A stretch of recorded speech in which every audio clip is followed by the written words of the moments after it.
नमस्कार किसान साथियों, कैसे हैं आप। उम्मीद करता हूं बहुत ही बढ़िया होंगे। किसान साथियों, आज की वीडियो में हम बात करेंगे गेहूं की फसल में आखिरी पानी कब देना चाहिए। गेहूं की फसल में आखिरी सिंचाई करने का सही समय कौन सा होता है। हमारे 50% किसान भाई क्या करते हैं, गेहूं की फसल पर पूरी मेहनत करते हैं लेकिन आखिरी सिंचाई करते समय गलती कर देते हैं, जिससे हमारे सभी किसान भाइयों की जो मेहनत है वह बर्बाद हो जाती है और उनको गेहूं की फसल से जितना उनकी अपेक्षा उत्पादन लेने की होती है वह उनको नहीं मिल पाता है। तो किसान साथियों, गेहूं की फसल में आखिरी सिंचाई के बारे में वीडियो में पूरी जानकारी अच्छी तरीके से बताएंगे। उससे पहले हमारा आपसे बस एक छोटा सा निवेदन है, जिन किसान भाइयों ने अभी तक हमारे चैनल को सब्सक्राइब नहीं किया हुआ है वह सभी चैनल को सब्सक्राइब कर लें।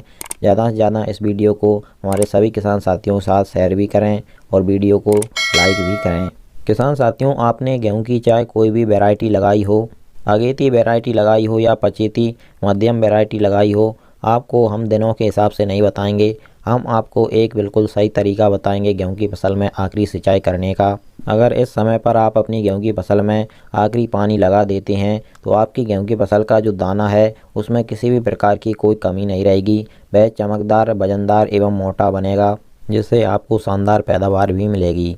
किसान साथियों, आपको सिर्फ एक बात का ध्यान रखना है, जब आपकी गेहूं की फसल में पूरी तरीके से बालियां निकल आती हैं, उसके बाद में बालियों में जो फूल आता है उस समय पर आपको आखिरी सिंचाई गेहूं की फसल में करनी है।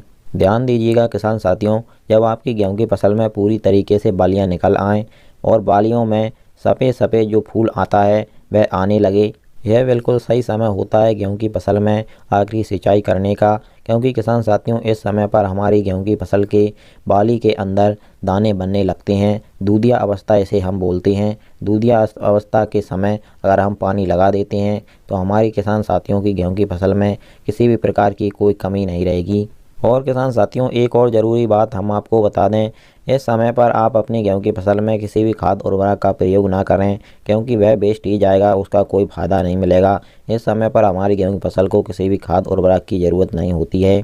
बालियों के समय हमारे कई किसान भाई NPK 0050 का स्प्रे करते हैं या पोटास का प्रयोग गेहूं की फसल में करते हैं। किसान साथियों, जब गेहूं की फसल में बालियां निकलने की शुरुआती अवस्था होती है उस समय पर पोटास खाद का प्रयोग किया जाता है। जब आपकी गेहूं की फसल में बालियां निकल आती हैं, उनमें दाने बनने लगती हैं, तो इस समय पर आप चाहे किसी भी खाद उर्वरक का प्रयोग गेहूं की फसल में करें, उसका कोई खास असर नहीं होगा। किसान साथियों, इसी प्रकार से हम आपको आगे भी हमारे चैनल के द्वारा आपकी सभी फसलों की सही और समय पर जानकारी समय समय पर देते रहेंगे। इसके लिए आप हमारे चैनल को सब्सक्राइब करना बिल्कुल मत भूलिएगा। चलिए फिर मिलते हैं इसी प्रकार की एक और नई जानकारी के साथ अगली वीडियो में। नमस्कार, धन्यवाद।